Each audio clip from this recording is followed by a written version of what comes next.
Amen. I want to talk to you today on this subject of potentials. Oh Lord, release my buried potential. Oh Lord, release my buried potentials. Beloved, everyone has something built in them.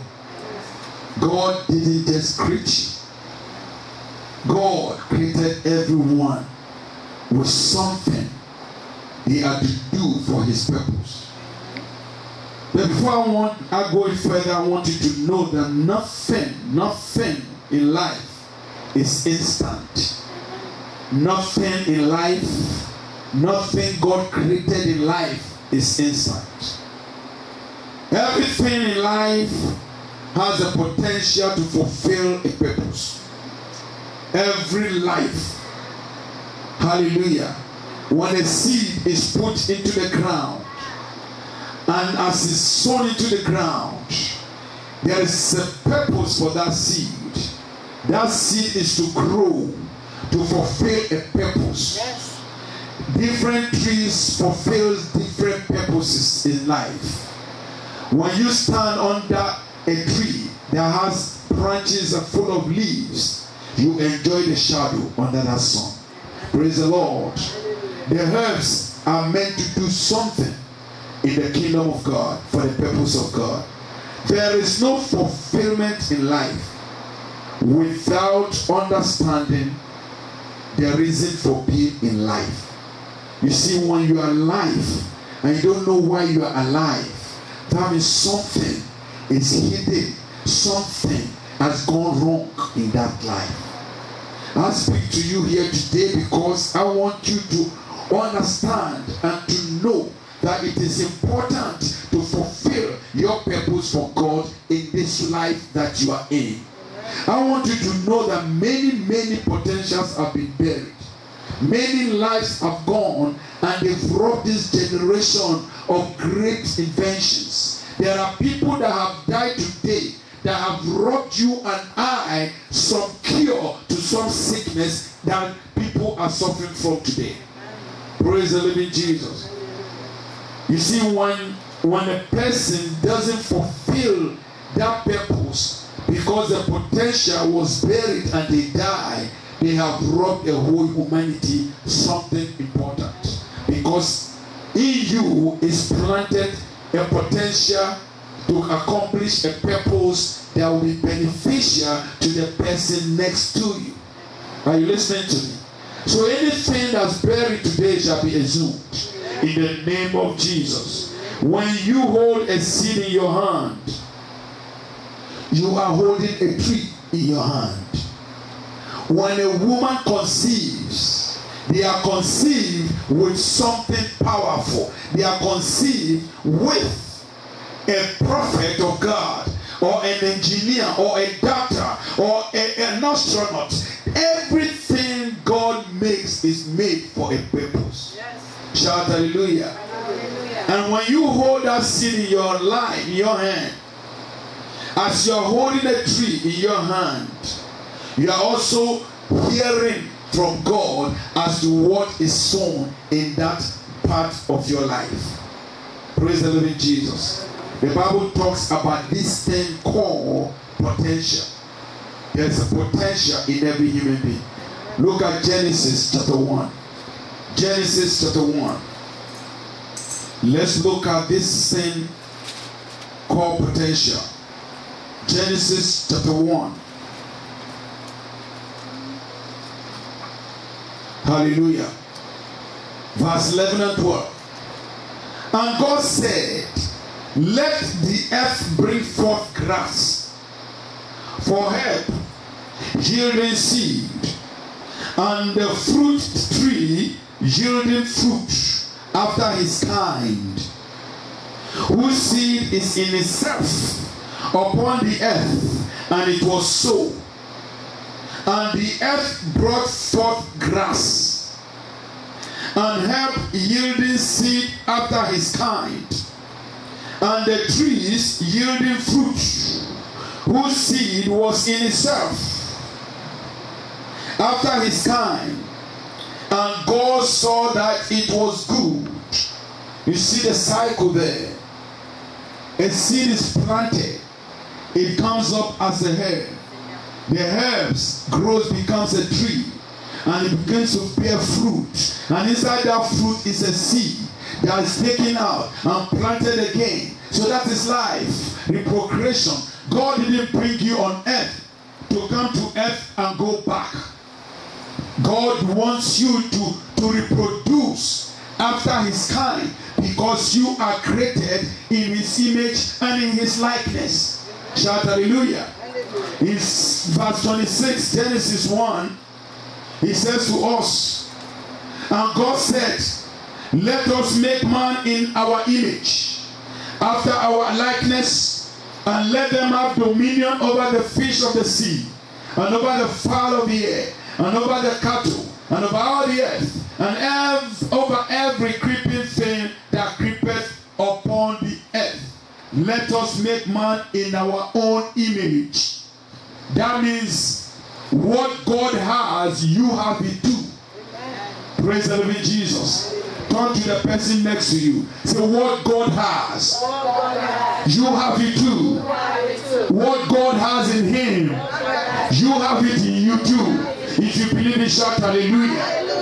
Beloved, potential is a reserved power. Power that's reserved to do something. Praise the Lord. Potential is an untapped strength. You have strength that is not yet tapped into. You have something in you that you have not yet used to manifest the glory of God in your life. There is something in us that we have not yet tapped into to bring glory to this generation. So you must pray that today, whatever is buried there shall exhume in Jesus' name. Potential is unused success. There's success in you because God is a successful God. Amen. And because God has success in him, you have success in you. So if there's anything you are doing, anything I am doing that I am not being successful, that you are not being successful, it is not the fault of God. It's because you have not yet tapped into that potential. Shout hallelujah. Potential is untapped success, untapped unused. It is not yet used. It is there, but it is not yet used. Hallelujah. What you have is not all you are. What you have become today is not where God is taking you. There are certain things that are unused yet in your life. And I'm not talking about money. Let me tell you something. Your brain is worth more than money. Praise the living Jesus. Your brain.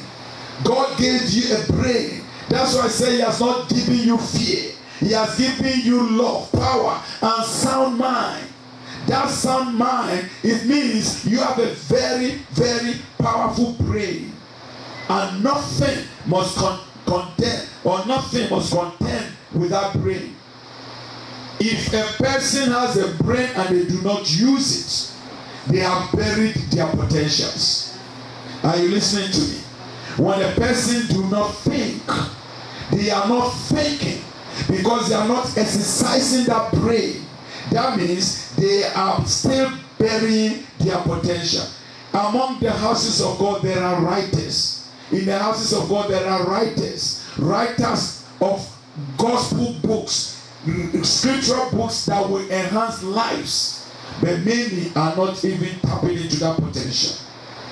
You see, many people have died today and they have gone with the potentials that was in them. Supposing Paul died without stirring up the gift of God in him, that means all the epistles you and I read today would have been gone. Supposing Daniel had died and did not exercise the gifts and the talent, the excellent spirit in him, do you think that he would have been alive the time he was alive?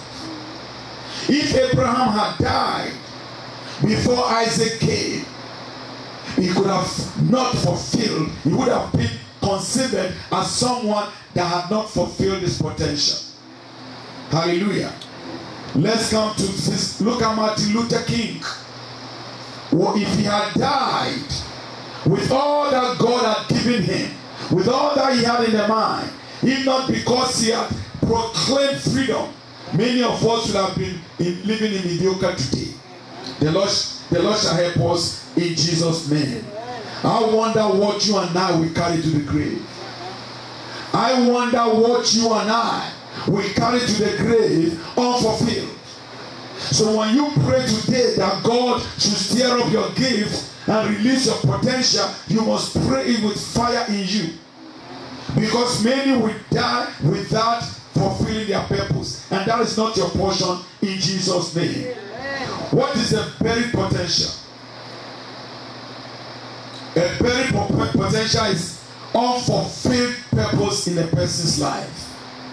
Unfulfilled purpose. The question to you and I, do we even know what our purpose is?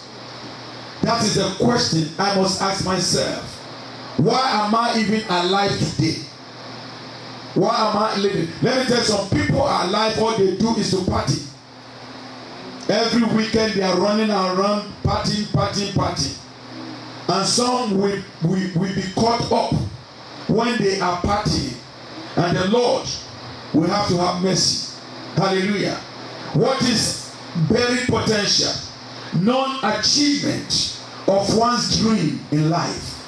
If you have a dream and it's not achieved, that means that potential was buried. If you have a goal and you know there are people, even from young, they know what they want to be. They will know what they want to be. We know people that they say, when I was all my life, I had always wanted to be an FBI agent. All my life, I wanted to be a doctor.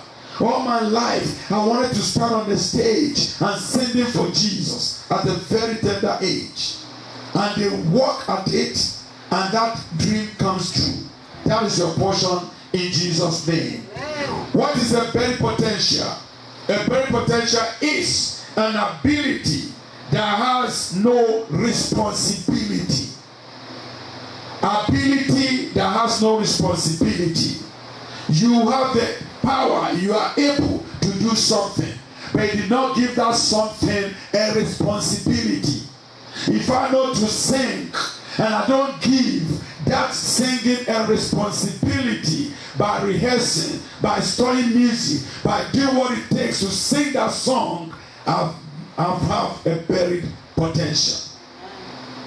Before your potential will be assumed, before you fulfill your dream, you must give that gift, the ability, the talent in you, a responsibility. Praise the living Jesus. A buried potential is a focusless life.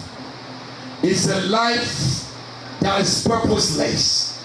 A buried potential is just like trashing a whole destiny. Close your eyes. Any power that wants my potentials to remain hidden, die in the mighty name of Jesus. That power must die in the mighty name of Jesus. Yes. In the mighty name of Jesus. In Jesus' name we pray. We must give our ability responsibility.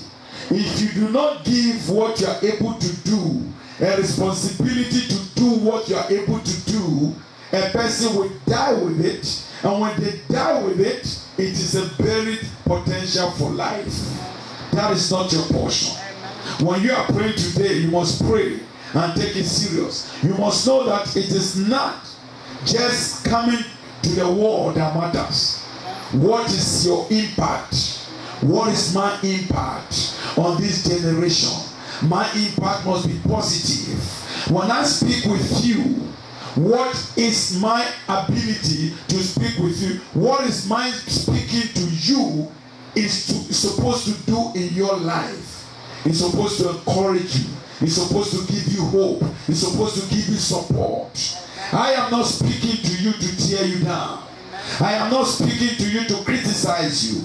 I am speaking to you to encourage you, to support you, to give you hope that there is a light at the end of the tunnel. Shout hallelujah. Shout hallelujah. You see, God saw the world in Adam. Before God created Adam, he knew that there would be something called the world. So he created Adam. He didn't have to create Adam. And when he created Adam, he did not expect Adam to betray him. God saw nations in Abraham. That is why it says he's the father of all nations. As you are seated, God sees something in you. You see, you must pray that what God sees in you will be manifesting to you, so that you will walk your salvation in alignment with what God sees in. Shout hallelujah. God saw a deliverer in a murderer, Moses. Moses was a murderer, but God saw a deliverer in him. Your life is not by accident. Shout hallelujah.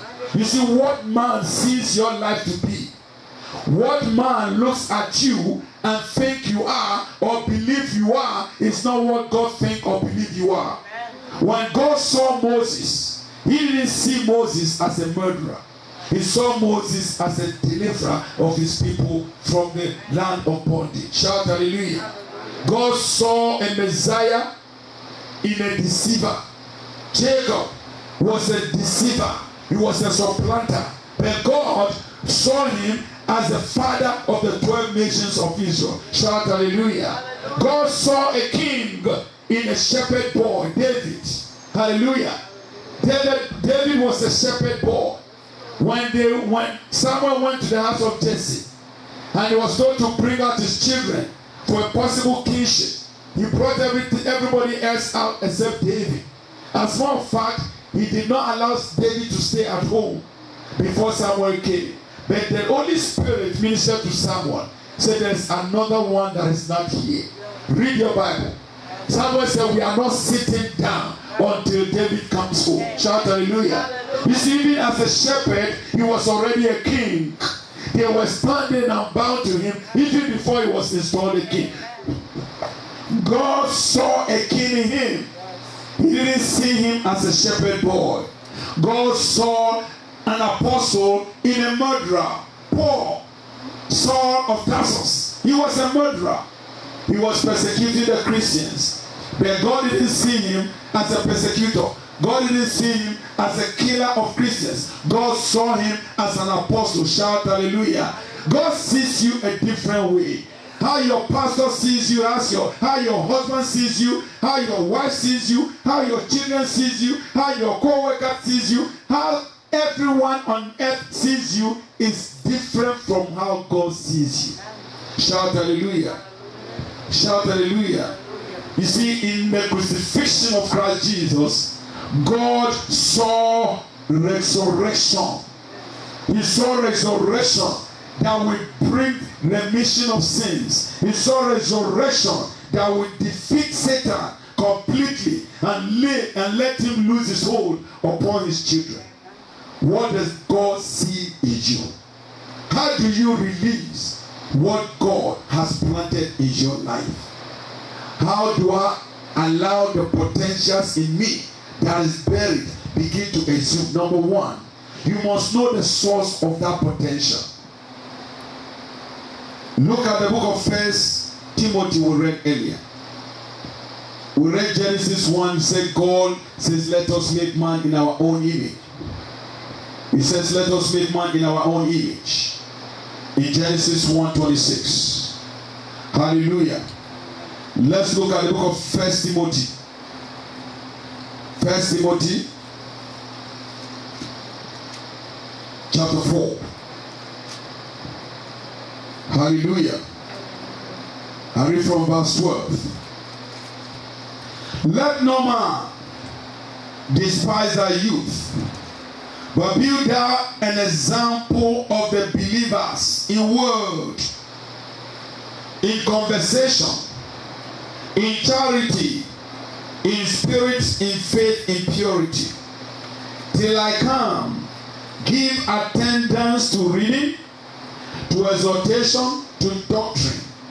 Neglect not the gift that is in thee, which was given thee, listen, which was given thee by prophecy, with the laying on of the hands of the presbytery. Your gifts and talents come by the prophecies of God. Praise the Lord. When the Bible said, let God said, let us do this, what the Bible is telling you, God was prophesying. Hallelujah. So your gifts, your talents came by the prophecies of God. By the word of God, your prophecy came. Wherever something comes from, it has to attach himself or herself to that thing to survive. Wherever you come from, you came from God. You need to attach yourself to God in order to survive. When you uproot the seed or the plant, you detach them from where they come from, the ground. They die. When you take a fish from the water, you are detaching them from their source. They die. When you detach yourself from God, God forbid, you die. Are you listening to me? Wherever a person comes from, they must be attached to that thing in order to survive. The Bible says, let us make man in our image. That means you came from God. When God created us and he built us with a clay, the Bible says he breathed into the nostrils of man, and the man became a living soul. That is why they say you are the image of God. The Spirit of God is in you. You are sourced from God. So for you to survive, for me to survive, I must attach myself to God. That is why anytime we want to do our own thing, we face frustration. Anytime I decide, well, I don't need God this season. Some people decide that let me give myself a break from God. I give myself a break from God for another 2 months. I'm not going to church. I'm not praying. I'm not getting no prayer line. I don't want to be bothered with no Christian. Leave me alone. I want to live by myself. I want to do anything I want to do for me. I don't want to be bothered with nobody. They say, okay, I'm giving myself 2 months. All this church thing, all this prayer thing, all this Bible reading thing must stop. What you're doing is detaching yourself from your source. And there will be frustration, discouragement, there will be agitation, there will be all kinds of hassle in that person's life. But that's not your portion in Jesus' name. You have mercy, you have love, you have faith in you because God has love, God is love, because God is peace. Everything he has, you have it because you are attached to him. So you must know the source of your potential. Number 2, you must know your purpose. You must know your purpose. In Genesis 1:26, it talks about your purpose. Hallelujah. It says you have dominion over the sea, over everything on earth. You are to control and not to be controlled. Shout hallelujah. You need to be in control. It's not that something should be controlling you. Do not be controlled by anything, but dominate everything. That's what the Bible is telling you and I. Praise the living Jesus. You must know your purpose. You must know your purpose. Your purpose is to be in control of your surroundings. Your purpose is to be in control of what is around you so that you can fulfill that purpose of God in your life. Number 3, you must know your limitation. You want your potential to assume, you must know your limitation. Look at Genesis chapter 2. In Genesis chapter 2, if a person doesn't know their limitation, they die untimely. And that is not your portion in Jesus' name. Genesis chapter 2, look at verse 16. And God, and the Lord God commanded the man, saying, of every tree of the garden thou mayest freely eat, but of the tree of the knowledge of good and evil thou shalt not eat of it. For in the day that thou eatest thereof, thou shalt surely die. Hallelujah. You must know your limitation. You must know where you should go and where not to go. You must know what to touch and what not to touch. You must know what to say and not what to say. Anything you do that is not by the order of God, you do it and you violate the laws of God, you have gone beyond your limitations. Hallelujah. If I am short, I can't reach this ceiling unless I stand on the ladder. Praise the living Jesus. There is nothing that can make me reach this ceiling when I stand there if I don't get help. I know my limitation. I know I can't go beyond this point, so I will get help. When you don't live beyond your limitation and you don't know what your limitations are, you'll be seeking for other help. And the Bible says that person shall surely die. He told Adam, don't touch that thing. There are some things we are not supposed to be touching. The Lord shall help us in Jesus' name. Do not violate your limitation, because that is rebellion. When we violate our limitations, we are rebelling against God. When God says we must not do something, that means He's giving us a limit of how far we can go. But when I decide I am going further than where God says I can go, I am violating His instructions and I am rebelling against Him. Praise the living Jesus. The only limitation of your potentials are the violation of God's words. You have a potential that God put there Himself. And that potential will take you as far as God has proposed for your life. But the moment you violate the instructions and the word of God, you brought limitation upon that potentials. But that's not your portion in Jesus' name. Number 4, you must create the right environment for yourself. You must create the right environment for yourself. Don't look at the environment you are in. Shout hallelujah. Don't look and say, well, everybody is doing this, everybody attempts this and they fail, so I am not going to do it. Where everyone in my neighborhood on Sundays, they sit home, they sleep late, they watch movies and they hire movies and they watch the sports in the evening. Nobody comes out of their house because that is a day of rest for them. You cannot be like them. The fact that the environment is an environment of non-believers doesn't mean you should succumb to that environment. You must create a positive environment for your life, for your family, in alignment with the word of God. Praise the living Jesus. You want the potentials in you to be exhumed, you must create that environment, positive environment. Get in a good company. Don't be in the company of those that fight God. There are people that fight God. There are people that don't call upon God. They are so proud. They want to do things on their own.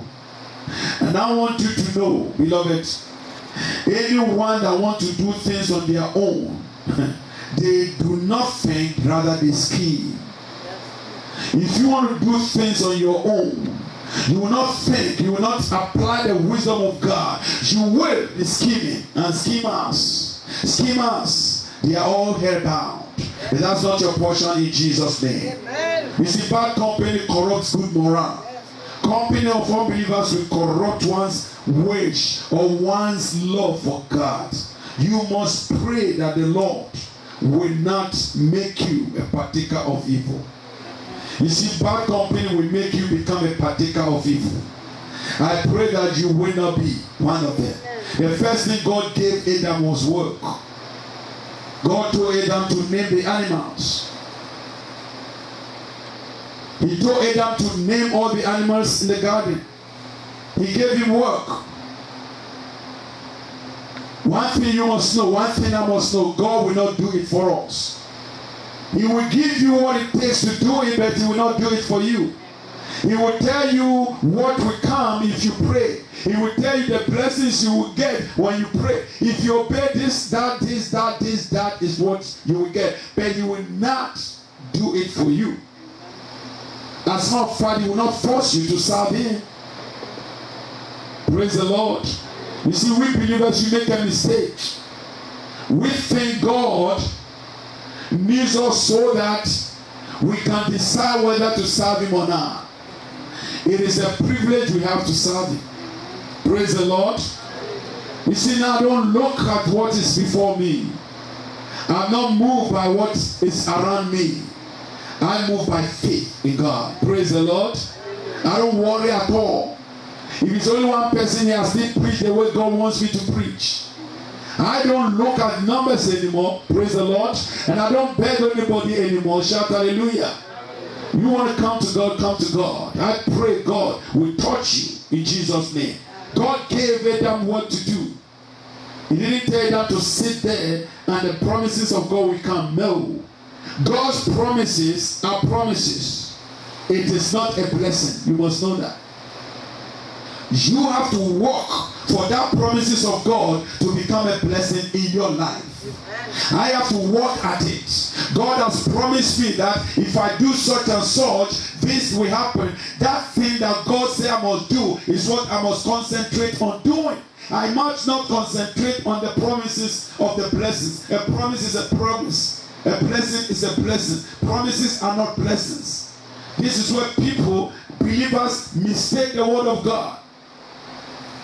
Deuteronomy 28 says, when you hearken unto the word, you observe to do according to the word, all these blessings will follow.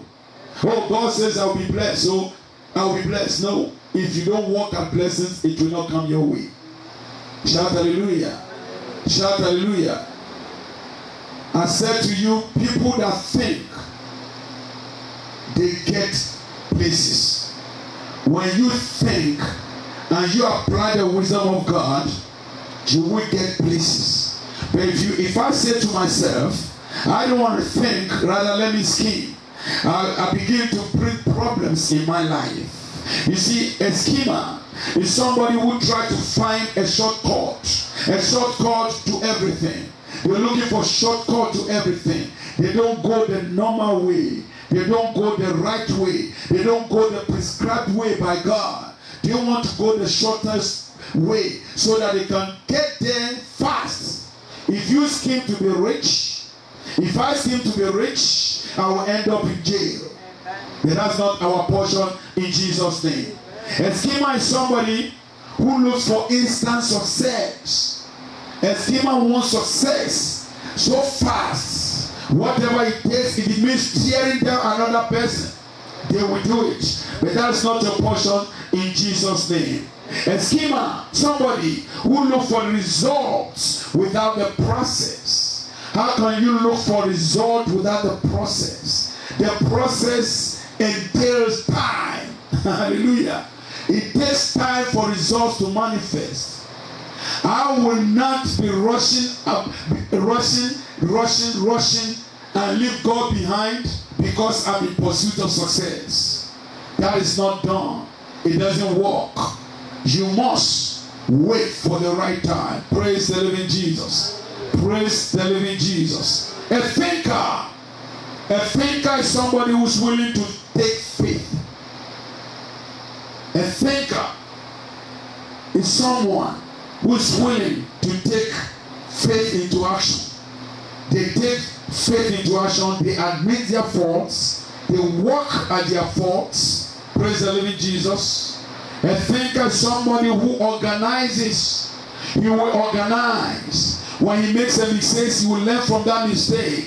Reorganize. Continue to reorganize. Continue to organize. Somebody who administers. Somebody who has a timetable for everything he wants to do. They prioritize. A thinker prioritizes. A thinker will count the cost before he engages in anything.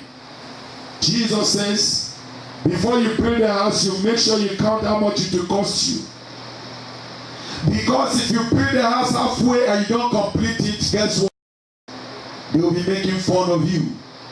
They will be looking at you and say, oh, he started it, he can't even complete it. They will say, how come he started it if he knew he could not complete it? This is Jesus speaking. Praise the Lord. So a thinker will think about what they're doing before they do it.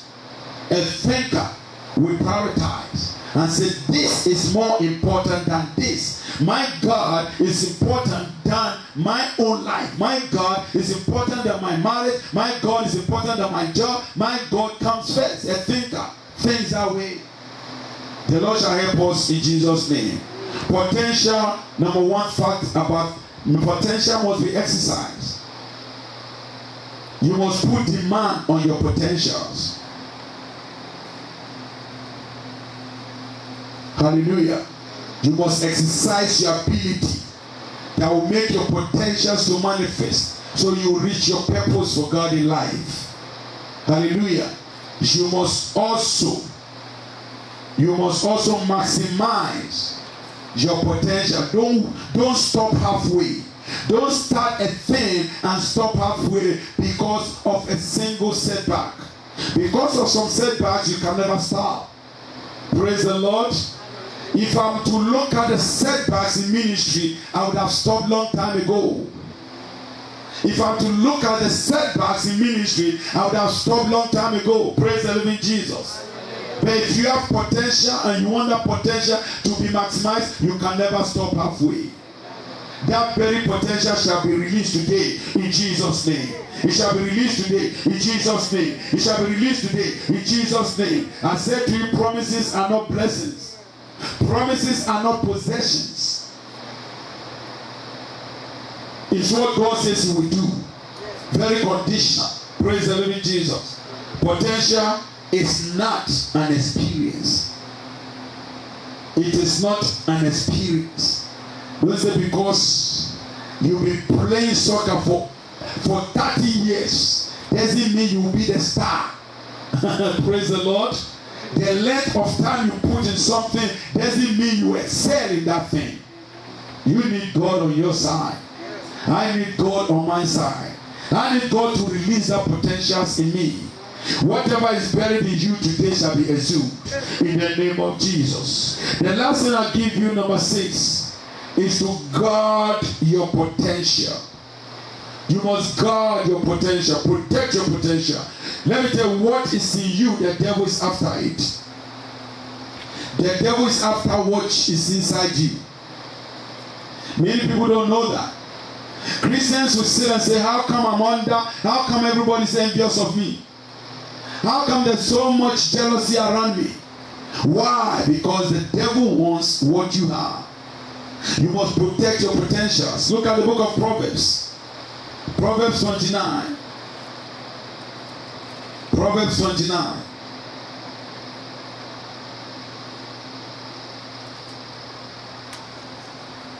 Praise the living Jesus.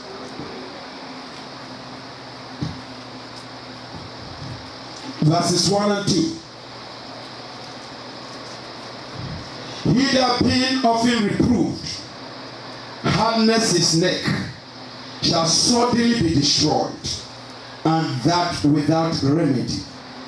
When the righteous are in authority, the people rejoice. But when the wicked beareth rule, the people mourn. Hallelujah. Hallelujah. Amen. Anytime you are in charge, the enemy is not happy. Because they know under your authority there will be peace. Under your authority there will be joy. There will be gladness under your authority. When they see a man of God that loves everybody, they hate him. Hallelujah. When they see a man of God that will go out of his way, his way to do anything for the congregation, they hate him.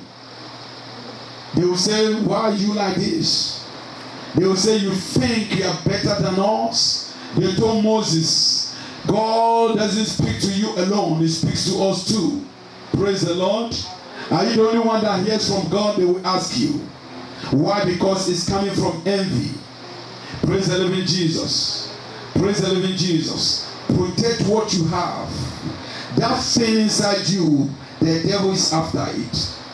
You must protect it. You see, that thing in you is what makes the enemy fall and stumble and die when they confront you. They don't want that thing. When they came to Jesus in the garden, the Bible said when He said, I am He, the Bible said they staggered and fell to the ground. That is what the devil is after in your life. that potential, you must not allow it to die. You are not dying without that dream being fulfilled. You are not dying without your gifts being manifested. You are not dying before you reach the maximum point of your potentials in Jesus' name. Clap for Jesus, clap for Jesus, clap for Jesus, clap for Jesus. You see, there are 8 things that must guide your potential.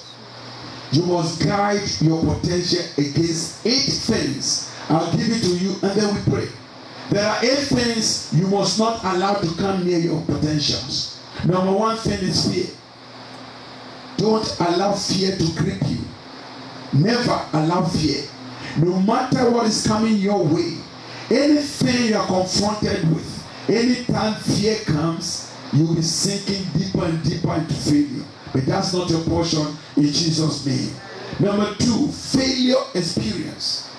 Don't allow the experience of the failures of the past to stop you from moving forward.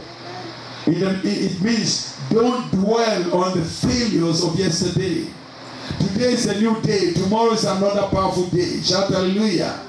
What is gone is gone. Praise the Lord. The just shall fall 7 times, but they will rise again. Praise the Lord. I remember when the truck ran into the building. Oh boy. I said, this is it. Praise the Lord. Praise the living Jesus. But thank God for the pastor's wife. 2 weeks later, we were worshiping somewhere else. Shout hallelujah. And then we moved to Brooklyn. After everything is done, no money to pay rent, all plans fail. Here we are again. Shout hallelujah. Don't dwell on the failures of the past if you want to move forward in life. Because failure is always there. But those that move forward are the ones that trample upon failure. Shout hallelujah. Number 3, laziness. Don't allow laziness to take you over. Many people are not fulfilling their potential because of laziness. Hallelujah. In the house of God, there are prophets, there are evangelists, there are pastors, there are teachers, there are all sorts of gifts, apostles. But guess what? Because of laziness, that potential is buried. Some people die and bury that potential for life because of laziness. That is not your portion in Jesus' name. Number 4 thing you must guide against: discrimination. The spirit of discrimination is very, very common. Anywhere you go, you face it. On your job, you face it. In your community, you face it. If you don't trim your garden, trim your lawn the same way they trim their own, they discriminate against you. Praise the Lord. Shout hallelujah. I told them, I said, well, my lawn is always yellow. Praise the Lord. And if you want to discriminate, that's your problem. Because I don't look at the next door. I don't look at the neighbor's house anyway. Come in and out, I don't care. Call my house anything you want to call, that's your problem. Praise the living Jesus. Discrimination. You are not as tall as they are, they discriminate against you. You are not as fair as they are, they discriminate against you. But you that is looking to pursue a goal in life, you can never allow spirit of discrimination to stop you. Shout hallelujah. Shout hallelujah. Number 5, intimidation. They will intimidate you. Why? Because they know you are pushing forward. Anytime you are pushing forward, they will intimidate you. They will say, oh, your own is too much. Your own is too much. Are you the only one in the group? Praise the Lord. Are you the only one here? How come you are so much? They push, intimidate you. And if you are timid, you go and sit somewhere because someone scream and say, you are too much. Say, I am too much. I am too much for God. Shout hallelujah. Number 6. Other people's opinion, you must run away from it. Other people's opinion of you. Remember what I said to you. God saw a deliverer in Moses. God saw an apostle in Saul the Tarsus. He saw an apostle in Paul. He saw a king in David. Shout hallelujah. He saw nations in Abraham. God sees you differently. Don't allow the opinions of others to quench your potentials. Are you listening to me? Hallelujah. Clap for Jesus. Clap for Jesus. Clap for Jesus. Number 7. Stay away, run away. Stay away and run away from procrastination. Don't be like that. When they get to the office to-do list, they pile it up. They will take the one on top and put it in the bottom. They take the second one and put it in the bottom. They keep shifting the files. That is the concept of procrastination. You move what you have said you will do. First thing you will do, okay, I'll do it tomorrow. You put it underneath the pile. As soon as I get home, I am going to prepare myself. I am going to get my Bible. I am going to Bible study tonight.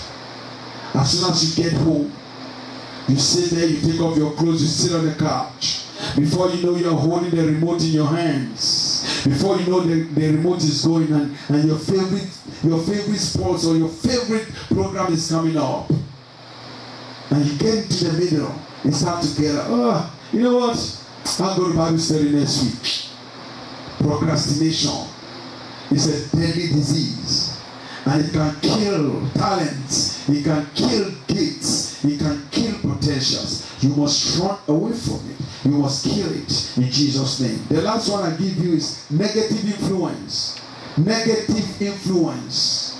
Don't allow anyone influence you. Don't bring yourself under the control of anybody. Be yourself. According to how God created you, you are a unique person. You are a peculiar person. The Bible says you are fearfully and wonderfully made. Don't allow anyone to influence you for evil. Be yourself. You want to fulfill your potentials. You want to fulfill your purpose for God. You want to meet your dreams and fulfill your dreams in life. You must be yourself. Shout hallelujah. Don't allow any influence, negative influence, to quench your appetite for success. Praise the living Jesus. God wants a church that is just like Him. God wants a church that is just like Him. A church that treads on the narrow way. A church that is filled with His Spirit. That's what God is looking for. God will marry someone just like Him. Just like that church. The Lord will assume that very potential today. In the name of Jesus. Close your eyes. If you are here and you have not yet surrendered it all, you can't do anything. There is no magic anywhere to help you succeed in life except Jesus Christ. The magic is Jesus Christ. So if you want to surrender that life fully to Him, close your eyes and raise up your hand. Peradventure you have backslided in some ways. Peradventure you have denied Him in some ways. Ask Him to come into your heart again. Close your eyes, talk to God where you are. We have no power of our own. We have no power of our own. Holy Spirit, we look up to you and help us. We have no